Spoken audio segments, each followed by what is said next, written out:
Hello friends, welcome to my YouTube channel yes Raj education hub. जैसा कि मैंने पिछले 2-3 दिनों से मैं 12th की वीडियो अपलोड कर रहा, तो जैसा कि मेरे को आया मैसेज कि सर 10th का पढ़ाइए, तो आज मैं 10 का हिंदी सब्जेक्ट श्रम विभाजन और जाति प्रथा आपके सामने लेकर आया। श्रम विभाजन जाति प्रथा एक क्या है? तो श्रम विभाजन जाति प्रथा एक निबंध है। श्रम विभाजन जाति प्रथा एक क्या है? निबंध है। तो आइए लेखक के बारे में पहले पढ़ते हैं। लेखक के बारे में, तो इनके लेखक कौन है? श्रम विभाजन जाति प्रथा के लेखक बाबा साहब भीमराव अंबेडकर। बाबा साहब भीमराव अंबेडकर थे। कहता है दलितों के मसीहा। दलितों का मसीहा किसे कहा जाता है? तो बाबा साहब भीमराव अंबेडकर को कहा जाता है। दलितों का मसीहा डॉक्टर भीमराव अंबेडकर का जन्म 14 अप्रैल 1891 ईस्वी महू पर मध्य प्रदेश के निर्धन परिवार में हुआ था। कहता है दलितों के मसीहा बाबा भीमराव अंबेडकर डॉक्टर का जन्म 14 अप्रैल 1891 ईस्वी में हुआ था। वे कहाँ हुआ था? तो महू उत्तर प्रदेश के एक निर्धन मतलब गरीब, निर्धन मतलब गरीब परिवार के बीच में हुआ था। और ये किस जाति के थे? एक महार जाति के थे। महार मतलब डोम जाति जिसको कहता है ना। महू मध्य प्रदेश के एक निर्धन परिवार में हुआ था। वे अपनी माता पिता की 14वीं संतान थे। वे अपनी माता पिता के कौन थे? 14वीं संतान थे। इनसे भाई जो थे वो 13 बड़े भाई या बहन जो भी हो, 13 बड़े भाई बहन थे, है ना। ये 14वीं संतान थे। उन्होंने 1907 ईस्वी में मैट्रिक की परीक्षा उत्तीर्ण की। उन्होंने कौन ने? बाबा साहब भीमराव अंबेडकर ने 1907 में मैट्रिक की परीक्षा उत्तीर्ण की। उत्तीर्ण मतलब होता है पास करना। उत्तीर्ण मतलब होता है पास करना। इसने क्या की? उत्तीर्ण की 1907 में। क्वेश्चन इस सबसे आता है कि बाबा साहब भीमराव अंबेडकर ने मैट्रिक की परीक्षा कब पास की? तो 1907 ईस्वी में। इनकी मेधा से प्रभावित होकर बड़ौदा नरेश ने इनकी उच्च शिक्षा की जिम्मेवारी अपने ऊपर ले ली। ये बाबा साहब भीमराव अंबेडकर का पहले तो निर्धन परिवार में जन्म हुआ, लेकिन पैसा उसा उतना रहने के कारण नहीं, तो इनके मेधा से प्रभावित यानी इनके नॉलेज से इफेक्टेड एक कौन थे? बड़ौदा के नरेश नामक ये व्यक्ति थे। उच्च शिक्षा की जिम्मेवारी मतलब हायर एजुकेशन की जिम्मेवारी अपने ऊपर ले ली। उन लोगों नरेश ने कहा कि आप पढ़िए, मैं आपको पढ़ाऊंगा, इसकी जिम्मेवारी उन्होंने ले ली। और इन्हें आर्थिक सहायता प्रदान कर पहले अमेरिका फिर इंग्लैंड भेजा गया। और इन्हें इकोनॉमिकल सहायता, इकोनॉमिकल हेल्प क्या किया गया? इनको इकोनॉमिकल हेल्प किया गया और पहले अमेरिका भेजा गया फिर इंग्लैंड भेजा गया। बाबा साहब ने संस्कृत का धार्मिक, पौराणिक और पूरा वैदिक वाणिज्य अनुवाद के जरिए अध्ययन किया तथा ऐतिहासिक और सामाजिक क्षेत्र में भी अनेक मौलिक स्थापनाएं प्रस्तुत की। बाबा साहब ने संस्कृत की धार्मिक, पौराणिक मतलब पुरानी, है ना, और पूरा वैदिक काल की जो किताब थी वो उनके अनुवाद के जरिए अध्ययन किया। संस्कृत को हिंदी में अनुवाद के जरिए अध्ययन किया तथा ऐतिहासिक और सामाजिक क्षेत्र में अनेक मौलिक स्थापनाएं प्रस्तुत की। वो इतिहास के मीमांसक, विधिवेत्ता, अर्थशास्त्री, समाजशास्त्री, शिक्षाविद तथा धर्म दर्शन की व्याख्याता थे। वे क्या थे? इतिहास के मीमांसक, विधिवेत्ता, अर्थशास्त्री, समाजशास्त्री, शिक्षाविद तथा धर्म दर्शन के व्याख्याता थे। उन्होंने अछूतों, स्त्रियों और मजदूरों को मानवीय अधिकार व सम्मान दिलाने के लिए अथक प्रयास किया। किसने? बाबा साहब भीमराव अंबेडकर ने। उन्होंने क्या किया? जो अछूत स्त्री थे, अछूत लोग थे, अछूत मजदूर थे, जो पहले भेदभाव करते थे, उन्हें मानव अधिकार मतलब मानवीय अधिकार यानी मानव का जो अधिकार है वो दिलाने का अथक प्रयास किए और इसमें कामयाब भी हुए। अथक प्रयास किए। उनके चिंतन व उनकी रचनात्मकता के मुख्यतः 3 प्रेरक व्यक्ति रहे: बुद्धि, कबीर और ज्योतिबा फूले। बाबा साहब भीमराव अंबेडकर की 3 प्रेरक व्यक्ति रहे। बाबा साहब भीमराव अंबेडकर के 3 व्यक्ति जो थे कौन प्रेरक रहे? पहला बुद्धि, दूसरा कबीर, तीसरा ज्योतिबा फूले।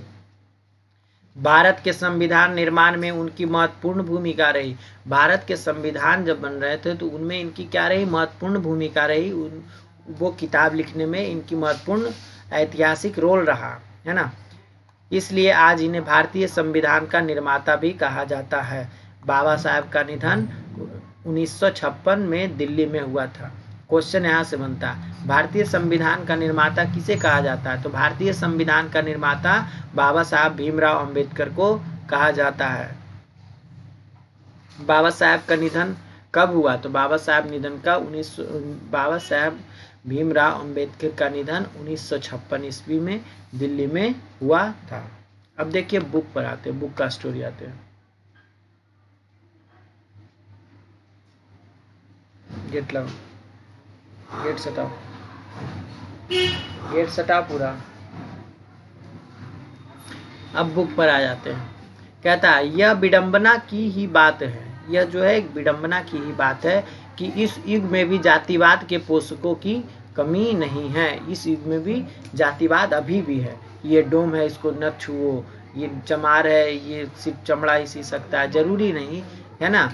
इसके पोषकों कई आधारों पर इसका समर्थन करते हैं। इसके पोषक मतलब इसको यूज करने वाले कई इसके आधारों पर समर्थन करते हैं, उसका सहयोग करते हैं। समर्थन का एक आधार यह कहा जाता है कि आधुनिक सभ्य समाज कार्य कुशलता के लिए श्रम विभाजन को आवश्यक मानता है।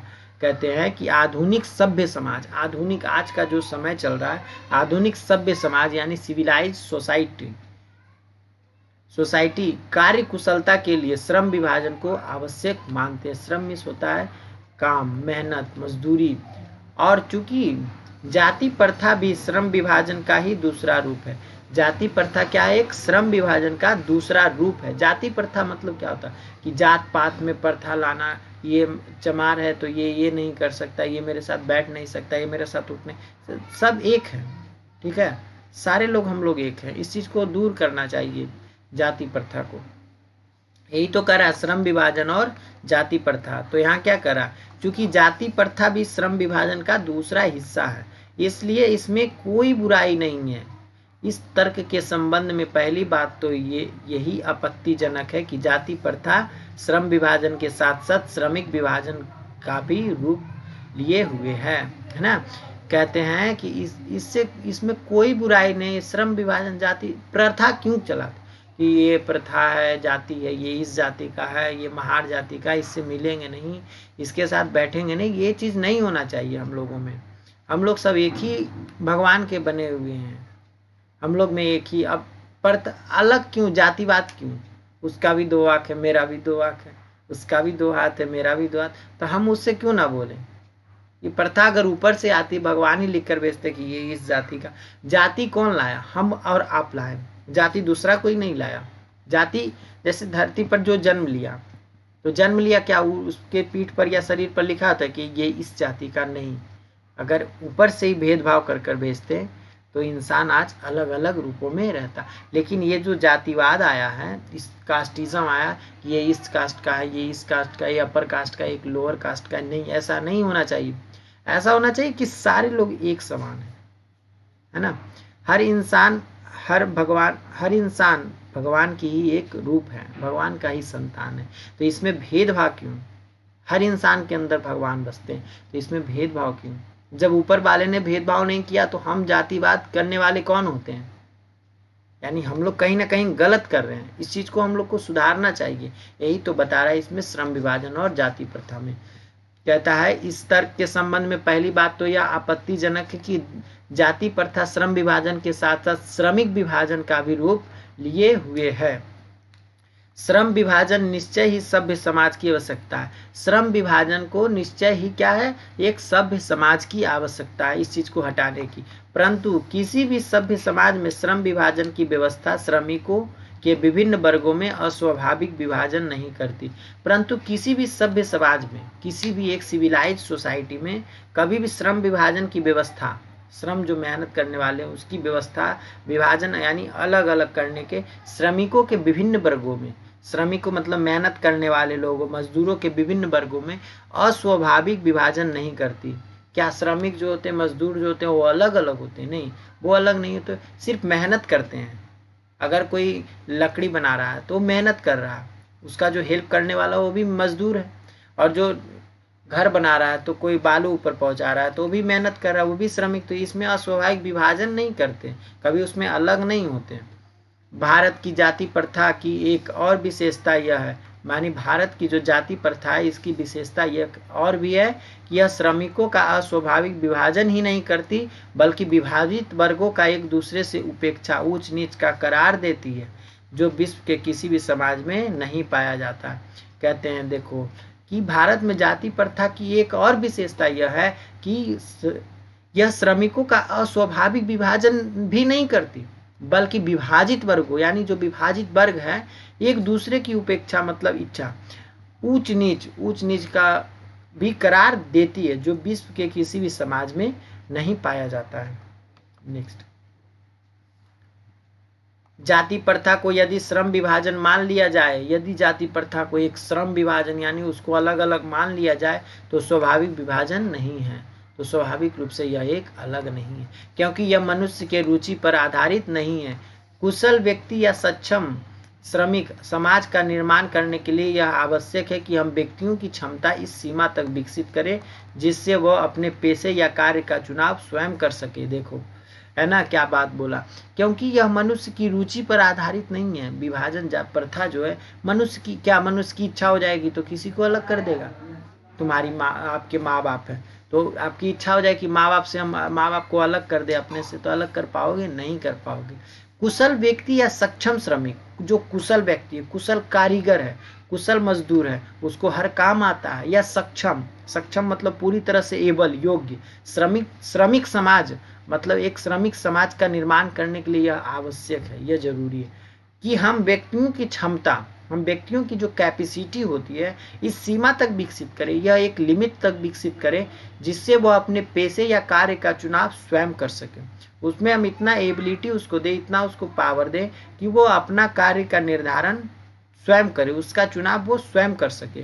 इस सिद्धांत के विपरीत यह सिद्धांत के क्या जस्ट उल्टा, जाति प्रथा का दूषित सिद्धांत यह है कि इससे मनुष्य के प्रशिक्षण अथवा उसकी निजी क्षमता का विचार किए बिना दूसरे ही दृष्टिकोण जैसे माता पिता के सामाजिक स्तर के अनुसार पहले ही अर्थात गर्भधारण के समय ही मनुष्य का पेशा निर्धारित कर दिया जाता है। देखो क्या बात कहें कि इसके जस्ट विपरीत जाति प्रथा का दूषित सिद्धांत यह भी, मतलब सबसे गंदा, दूषित मतलब क्या होता है? गंदा। दूषित मतलब सबसे गंदा सिद्धांत यह भी है कि इससे मनुष्य के प्रशिक्षण मतलब उसके शिक्षित होने की अथवा निजी क्षमता, उसका जो अपना क्षमता है, कैपेसिटी है, का विचार किए बिना, कोई विचार उस पर नहीं किए बिना ही दूसरे ही दृष्टिकोण से मतलब अलग सोच से, अलग लेवल से, माता पिता के सामाजिक स्तर के अनुसार, माता पिता के एबिलिटी मतलब योग्यता के अनुसार ही पहले से ही, अर्थात गर्भाधारण मतलब जब बच्चे पेट में ही होते हैं माँ के, उस वक्त के समय ही मनुष्य का पेशा क्या कर दिया जाता है, निर्धारित कर दिया जाता है कि ये बड़ा होगा तो ये बनेगा। कैसे 3 इडियट मूवी में दिखाया गया कि जैसे ही बच्चा जन्म लिया तो उसके माता पिता ने कहा मेरा बेटा तो इंजीनियर। अरे कभी उससे भी तो पूछो कि वो क्या बनेगा, उसमें क्या एबिलिटी है। तो ये बिना पूछे ही उसके बच्चे जन्म ही लिए तो उससे कह दे मेरा बेटा इंजीनियर बनेगा, मेरा बेटा ये बनेगा। लेकिन फाइनली उस मूवी में ये पता चलता है, उसको ये समझाता है कि नहीं, इंसान के अंदर जो कैपेबिलिटी होनी चाहिए वो आदमी को करना चाहिए, है ना। तो उसको पहले से निर्धारित नहीं करना चाहिए कि ये आदमी ये बनेगा, उसमें जो योग्यता है, वो जो करने लायक है, उसको जो करने में मन लगता है। अगर कोई यह काम आपको मन लगता है करने में और जस्ट उसके विपरीत अगर कोई आपको काम कर दे, अगर आपको नाचने में मन लगता है, डांस करने में मन लगता है और आपके गार्जियंस कह रहे हैं नहीं पढ़ो तो आप प्रेशर में पढ़ोगे लेकिन मन से नहीं पढ़ोगे। लेकिन जब आपको एक कहेगा कि तुम अपना काम करो, तो अगर आप डांस करने के शौकीन हैं तो आप डांस करोगे तो वो काम नहीं, खेल लगेगा। इसलिए अपने मन का करो, जो दिल में आए वो करो। अगर तुमको इंजीनियर बनना है, कोई घर वाले कह रहे डॉक्टर बनो, तो घर वाले को बोलो कि नहीं मैं इंजीनियर बनूंगा क्योंकि हमको यही काम करने में मन लगता है। मतलब किसी के अंडर प्रेशर में काम नहीं करना चाहिए। नेक्स्ट, जाति प्रथा पेशे का दोषपूर्ण पूर्व निर्धारण ही नहीं करती बल्कि मनुष्य को जीवन भर के लिए एक पेशे से बांध भी देती है। देखो जाति प्रथा जो है दो पैसे का दोस्तपूर्ण। अब एक चमार को पढ़ने का शौक किसको नहीं रहता है? पढ़ने का शौक हर इंसान को रहता है, लेकिन चमार पैदा हुआ है नहीं कि उसको जूते ही सिलने उसका दिमाग पर लिखा गया, उसके दिल और दिमाग पर। जैसे ही पैदा हुआ बोलने लायक हुआ, बेटे तू चप्पल सीने के लिए बना है, तू इस जाति में पैदा हुआ। मतलब ये जातिवाद नहीं होना चाहिए, बल्कि मनुष्य के जीवन भर के लिए उसके पेशे से एक बांध दी जाती पे, मतलब उसका एक प्रोफेशनल हो गया, वो पेशे से क्या हो गया, चमार ही हो गया। जरूरी है कि जो चमार जाति का वो जूते चप्पल ही सिएगा? नहीं, वो अलग काम भी कर सकता, पढ़ भी सकता, पढ़ा भी सकता, कुछ भी कर सकता। तो कहता कि ऐसा नहीं होना चाहिए कि वो पैदा होते ही जब तक बड़ा हो तब तक, जब तक वो मर ना जाए तब तक वो जूते ही सिएगा। नहीं, भले ही पेशा अनुपयुक्त या अपर्याप्त होने के कारण वो भूखे मर जाए। देखो मतलब उसको एक गले में पट्टा जैसे होता है ना, उसको बांध दिया जाता है कि तू यही करेगा, भले ही तू इसको अपर्याप्त या अनुपयुक्त काम मिले या ना मिले, भूखे मर जाओ, लेकिन तुम यही काम करो, यही काम करो। नहीं, ऐसा नहीं होना चाहिए। आधुनिक युग में यह स्थिति प्रायः आती है। आधुनिक युग मतलब आजकल के जो समय में यह स्थिति प्रायः आती है, क्योंकि उद्योग धंधों की प्रक्रिया व तकनीक में निरंतर विकास और कभी कभी आकस्मिक परिवर्तन हो जाता है, जिसके कारण मनुष्य अपनी पेशा बदलने की आवश्यकता पड़ सकती है। क्योंकि उद्योग धंधों की प्रक्रिया व तकनीक में निरंतर विकास, उद्योग धंधे जैसे उद्योग, पहले क्या था, इंडस्ट्री था तो उसमें 50 मजदूर काम करते, लेकिन धीरे धीरे मशीनों का आविष्कार होने लगा। तो जैसे जैसे मशीन आएगा तो आदमी जहाँ पर आदमी काम करता तो वहाँ मशीन काम करने लगेगा, तो वो आदमी तो खत्म हो जाएगा, वो आदमी का तो काम खत्म हो जाएगा। तो आदमी को अपना पेशा, अपना जो काम, उसको बदलने की आवश्यकता पड़ जाती है। और यदि प्रतिकूल परिस्थितियों में मनुष्य अपनी पेशा बदलने की स्वतंत्रता ना हो तो इसके लिए भूखे मरने के अलावा क्या चारा रह जाता है। देखो, है ना। अब क्या बोल दिए कि यदि प्रतिकूल परिस्थितियों में, यदि उस परिस्थिति में मनुष्य अपनी पेशा बदलने के लिए स्वतंत्र ना हो, मतलब वो बाध्य ही रहे कि तुम यही काम कर ही सकते हो, इसके अलावा कुछ नहीं कर सकते, और वो काम मशीन करने लगा, तो आदमी तो भूखे ही मर जाएगा। इसके अलावा उसके पास तो कोई चारा ही नहीं है ना। हिंदू धर्म जाति प्रथा किसी भी व्यक्ति को ऐसा पेशा चुनने की अनुमति नहीं देती है। हिंदू धर्म की जो है यह जाति प्रथा किसी व्यक्ति को ऐसा पेशा चुनने की नहीं देती अनुमति जो उसका पैतृक पेशा न हो, है ना, भले ही वह उसमें पारंगत हो। इस प्रकार पेशा परिवर्तन की अनुमति न देकर जाति प्रथा भारत में बेरोजगारी एक प्रमुख व प्रत्यक्ष कारण बनी हुई है। देखो, जो उसका पैतृक पेशा ना हो, मतलब पिता के द्वारा दिया हुआ पेशा ना हो, भले ही वो उसमें पारंगत हो, भले ही वो उसमें क्या हो, पारंगत हो, मतलब फुल काम जानता हो, तो इस प्रकार के पेशा में परिवर्तन की अनुमति न देकर गार्जियन, अगर कोई पढ़े लिखे घर का आदमी है तो अपना बेटा को पढ़ने लिखने के लिए बनाएगा, कहेगा तू पढ़ो, उसको प्रेशर देगा पढ़ने के लिए। अगर उसको बिजनेस में मन लग रहा है तो बिजनेस करे, क्या आराम से बिजनेस करे, तो उसको नहीं पढ़ना ही है आपको। तो यही तो बेरोजगारी का कारण, इंसान कुछ करना चाह रहा है, अगर बिजनेस करना चाह रहा है तो उसको करने के लिए नहीं दिया जा रहा, उसको कह रहा नहीं पढ़ो, तो यही तो बेरोजगारी बन रहा है। बेरोजगारी का प्रमुख कारण यही तो है कि इंसान स्वतंत्र रूप से अपना पेशा नहीं एक्सेप्ट कर सकता है, वो किसी ना किसी के अंडर प्रेशर में रहता है, तो ये बेरोजगारी का प्रत्यक्ष कारण बनी हुई है। नेक्स्ट, इस प्रकार हम देखते हैं कि श्रम विभाजन की दृष्टि से भी जाति प्रथा गंभीर दोषों से युक्त है। जाति प्रथा का श्रम विभाजन मनुष्य की स्वेच्छा पर निर्भर नहीं करता। जाति प्रथा और श्रम विभाजन मनुष्य की स्वेच्छा मतलब अपने की इच्छा पर निर्भर नहीं करता। मनुष्य की व्यक्तिगत भावना तथा व्यक्तिगत रुचि का इसमें कोई स्थान अथवा महत्व नहीं रहता। मनुष्य का जो व्यक्तिगत भावना यानी निजी भावना है, उसमें रुचि मतलब खुशी का इसमें कोई स्थान अथवा महत्व नहीं रहता। इस आधार पर हमें यह स्वीकार करना पड़ेगा कि आज के उद्योगों में गरीबी तथा उत्पीड़न इतनी बड़ी समस्या नहीं जितनी कि यह बहुत से लोग निर्धारित कार्य को अरुचि के साथ केवल विवशता बस करते हैं। देखो, है ना, इस आधार पर हमें यह स्वीकार करना पड़ेगा कि आज के उद्योगों में गरीबी और उत्पीड़न इतनी बड़ी समस्या नहीं है।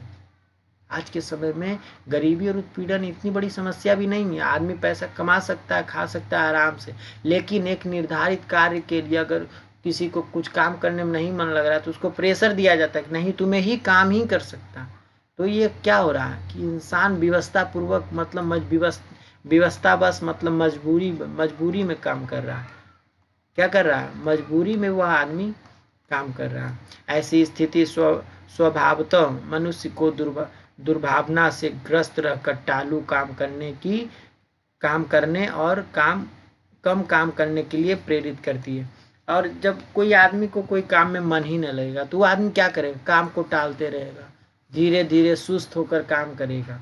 ऐसी स्थिति में जहाँ काम करने वालों का दिल न लगता हो न दिमाग, तो कोई कुशलता कैसे प्राप्त की जा सकती है? अगर कोई इंसान को काम करने में मन ही नहीं लग रहा है उस काम को, तो कैसे वो आदमी कुशलता प्राप्त करेगा? कैसे उस आदमी में एक्सपीरियंस्ड होगा?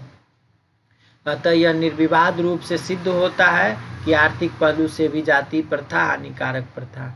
अतः निर्विवाद मतलब बिना विवाद की रूप से यह सिद्ध हो जाता है कि आर्थिक पहलू से भी जाति प्रथा हानिकारक प्रथा है, क्योंकि यह मनुष्य के स्वाभाविक प्रेरणा, रुचि व आत्मशक्ति को दबाकर उन्हें अस्वाभाविक नियमों में जकड़कर निष्क्रिय बना देती है। देखो है ना कि अगर कोई इंसान को कुछ वो काम करने में मन नहीं लग रहा तो फिर भी उसको जबरदस्ती वह काम करवा रहा है और उसको अस्वाभाविक रूप से नियमों के रूप से उसको उसमें जकड़ कर निष्क्रिय बना देता है, यानी कोई काम करने योग्य नहीं बना देता है। नेक्स्ट अब मैं समस्या के रचनात्मक पहलू को लेता हूँ, मतलब अब मैं समस्या के रचनात्मक पहलू को लेता हूँ। मेरे द्वारा जाति प्रथा की आलोचना सुनकर आप लोग मुझसे यह प्रश्न पूछना चाहेंगे कि यदि मैं जातियों के विरुद्ध हूँ तो फिर मेरी दृष्टि में आदर्श समाज क्या है ना? कहते हैं बाबा साहब भीमराव अम्बेडकर कि मैं अब रचनात्मक पहलू को लेता हूँ और उस पर डिस्कस करता हूँ कि मेरे द्वारा अगर जाति प्रथा की आलोचना आप सुन रहे हैं तो आप यह जरूर प्रश्न पूछना चाहेंगे कि यदि मैं जातियों के विरुद्ध हूँ तो फिर मेरी दृष्टि आदर्श समाज क्या है? तो फिर मेरी दृष्टि में एक आदर्श मतलब एक आइडियल सोसाइटी क्या है? मेरा उत्तर होगा कि मेरा आदर्श समाज स्वतंत्रता, समता, भ्रातृत्व पर आधारित होगा। मेरा कहना है कि आदर्श समाज स्वतंत्र हो, इंडिपेंडेंट हो, कोई भी काम कर सके। ऐसा नहीं कि चमारे तो चप्पल ही सिएगा, नहीं, वो जूते वो कहीं और काम कर सकता है, मॉल में काम कर सकता है, वो अपना एक बिजनेस खोल सकता है। समता मतलब बराबर की भावना, भ्रातृत्व पर आधारित होगा। क्या यह ठीक नहीं? भ्रातृत्व अर्थात भाईचारे में किसी को आपत्ति हो सकती है? भ्रातृत्व अर्थात भ्रातृत्व का मतलब होता है भाईचारे में किसी को क्या आपत्ति हो सकती है? किसी भी आदर्श समाज में इतनी गतिशीलता होनी चाहिए, किसी भी एक सोसाइटी में इतनी गतिविधि जरूर होनी चाहिए जिससे कोई भी वांछित परिवर्तन समाज के एक छोर से दूसरे छोर तक संचालित हो सके, कि कोई भी वांछित मतलब बिना मना किए हुए परिवर्तन आ सके उस सोसाइटी में। ऐसे समाज के बहुविध हितों में सबका भाग होना चाहिए तथा सबको उनकी रक्षा के प्रति सजग रहना चाहिए। ऐसे समाज में बदलाव होने चाहिए, हितों में भाग लेना चाहिए, उस बदलाव में भाग लेना चाहिए और सबों की रक्षा के लिए प्रति सजग रहना चाहिए, यानी एक्टिव रहना चाहिए। सामाजिक जीवन आबंध संपर्क के अनेक साधन व अवसर उपलब्ध रहने चाहिए। सामाजिक जीवन के आबंध मतलब बिना बाधित किए हुए संपर्क में अनेक साधन व अवसर, यानी अनेक बिजनेस, अनेक प्रकार के साधन होने चाहिए, अवसर होने चाहिए, उपलब्ध रहने चाहिए। तात्पर्य कि दूध पानी के मिश्रण की तरह भाईचारे का यह वास्तविक रूप है ना? कि तात्पर्य इसके कहने का मतलब यह है कि जिस प्रकार दूध और पानी मिल जाता है तो पता नहीं चलता कि दूध कहाँ है पानी कहाँ है, लेकिन और उसी तरह उसके मिश्रण के जैसा भाईचारे का यह वास्तविक रूप है। और इसी का दूसरा नाम लोकतंत्र है, क्योंकि लोकतंत्र केवल शासन की एक पद्धति नहीं है। लोकतंत्र मूलतः सामूहिक जीवनचर्या की एक रीति तथा समाज की सम्मिलित अनुभवों के आदान प्रदान का नाम है। देखो, इसी का तो दूसरा नाम लोकतंत्र है, क्योंकि लोकतंत्र केवल शासन की एक पद्धति पर ही आधारित नहीं होती है। लोकतंत्र मूलतः सामूहिक जीवनचर्या मतलब एक समूह में जीवन जीने की चर्या रीति तथा समाज में एक सोसाइटी, एक रीति रिवाज होनी चाहिए, उसमें सम्मिलित अनुभवों का आदान प्रदान का ही नाम है लोकतंत्र। इसमें यह आवश्यक है कि अपने साथियों के प्रति श्रद्धा व सम्मान का भाव, और इस लोकतंत्र में या अपना एक स्वभाव होना चाहिए कि सबके प्रति श्रद्धा मतलब विश्वास और सम्मान का स्वभाव हो। अब पाठ का सारांश, अब आपका बुक खत्म हुआ। पाठ का सारांश, सारांश मतलब होता है सार का अंश, सारा जो पढ़ा है उसका छोटा सा अंश। सार का अंश मतलब भाग, सार का अंश मतलब भाग, छोटा सा भाग। श्रम विभाजन और जाति प्रथा के शीर्षक पाठ संविधान निर्माता और गरीबों का मसीहा बाबा साहब भीमराव अंबेडकर के द्वारा लिखा गया।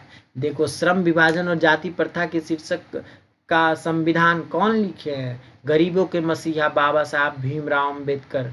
अगर बाबा साहब भीमराव अंबेडकर अपना योगदान नहीं देते इस संविधान को लिखने में, तो आज हम संवैधानिक रूप से इस समाज में नहीं जी रहे होते। प्रस्तुत पाठ के लेखक ने हमारे समाज में फैली हुई बुराई जाति प्रथा को बताने के लिए रखा। वे कहते हैं कि जाति प्रथा के लोग श्रम विभाजन के रूप मानते हैं, यह कतई ठीक नहीं है। अगर जाति प्रथा श्रम विभाजन का रूप है तो कोई जाति ऊंची और कोई जाति नीची कैसे है? जाति प्रथा के अनुसार श्रम विभाजन कहीं से ठीक नहीं, क्योंकि इसके अनुसार जिस जाति में जन्म लिया उस पेशे करने को मजबूरी होती है ना। अगर जाति का श्रम विभाजन का कोई रूप नहीं तो इसमें ऊंची नीची जाति नहीं होनी चाहिए, है ना। इस प्रथा के अनुसार श्रम विभाजन कहीं ना कहीं ठीक नहीं है, क्योंकि इसके अनुसार आदमी कहता है कि जिस जाति में जो जन्म लिया वही काम कर सकता नहीं, ऐसा होना नहीं चाहिए। इसके लिए बाधक नहीं होना चाहिए, चाहे उस कार्य की ओर जानकारी हो या नहीं, लेकिन काम को करना पड़ेगा, ऐसा नहीं होना चाहिए। यह भी कहीं से उचित जान नहीं पड़ता। जाति प्रथा विकास में भी बाधक है। जाति प्रथा जो है इंसान के विकास में भी बाधक है। कैसे? अगर एक सोसाइटी में रह रहे तो एक लड़के को मन कर रहा है बिजनेस करे, अब उसको बाय फोर्सली पढ़ाया जा रहा है कि नहीं तू पढ़ो, तब उसको बिजनेस करने का मन तो उसको बिजनेस करने दीजिए, है ना। तो अगर बिजनेस करने नहीं तो बाधक ही तो बन रहा है, क्योंकि इसके कारण मनुष्य को पैतृक पेशा करने की मजबूरी होती है। अगर आदमी को मन के लायक काम नहीं मिलेगा तो उदासीन मन से काम करे। अगर आदमी को मन लायक काम नहीं मिलेगा, उस काम में उसको मन नहीं लगेगा, तो मजबूरी में करेगा, उदासीन मन से करेगा, उसको मन नहीं लगेगा काम करने में, जिससे विकास प्रभावित होगा, जिससे इंसान विकास की ओर आगे नहीं बढ़ेगा। इससे मनुष्य को आय भी कम होगी, और आय जो होती है कमाई वो भी कम होगी। अंत में लेखक कहते हैं कि जाति प्रथा हर दृष्टिकोण से गलत है। श्रम विभाजन योग्यता के आधार पर होगा। श्रम विभाजन यानी मेहनत का जो विभाजन होगा वो योग्यता के आधार पर होगा, तो लाभ ही लाभ होगा। अगर योग्यता के आधार, अगर किसी को पढ़ाने में ज़्यादा मन है तो उसको और उसके ऊपर ले जाने का, तो वो अपनी योग्यता और सिद्ध करेगा और उसको निखरेगा। कहता है ना, हीरा जितना ज़्यादा चमकता है उतना, जितना ज़्यादा घिसता है उतना ज़्यादा चमकता है। उसी प्रकार किसी काम को कोई आदमी अच्छे से कर रहा है तो उसको और उस काम को करने के लिए स्वच्छंद होना चाहिए, आज़ाद होना चाहिए, तो और अच्छा से वो काम करेगा। जाति प्रथा की समाप्ति के एक स्वस्थ समाज का निर्माण होगा, जहाँ कोई ऊंच और नीच नहीं होगा, सभी प्रेम से रहेंगे। जाति प्रथा को समाप्त कर देना चाहिए, यह एक स्वस्थ समाज का निर्माण होगा। और जब जाति प्रथा समाप्त हो जाएगी तो एक स्वस्थ समाज का निर्माण होगा, जहाँ कोई ऊंच नीच का कोई भेदभाव नहीं रहेगा और सभी लोग प्रेम से रहेंगे। तो ये खत्म हुआ, मिलते हैं नेक्स्ट चैप्टर में, और इसका क्वेश्चन आंसर लेकर आते हैं और इसका ऑब्जेक्टिव। हर चैप्टर का 3 वीडियो होगा, एक स्टोरी पढ़ाया जाएगा और उसके बाद फिर ऑब्जेक्टिव होगा, और उसके बाद फिर क्या होगा, क्वेश्चन आंसर।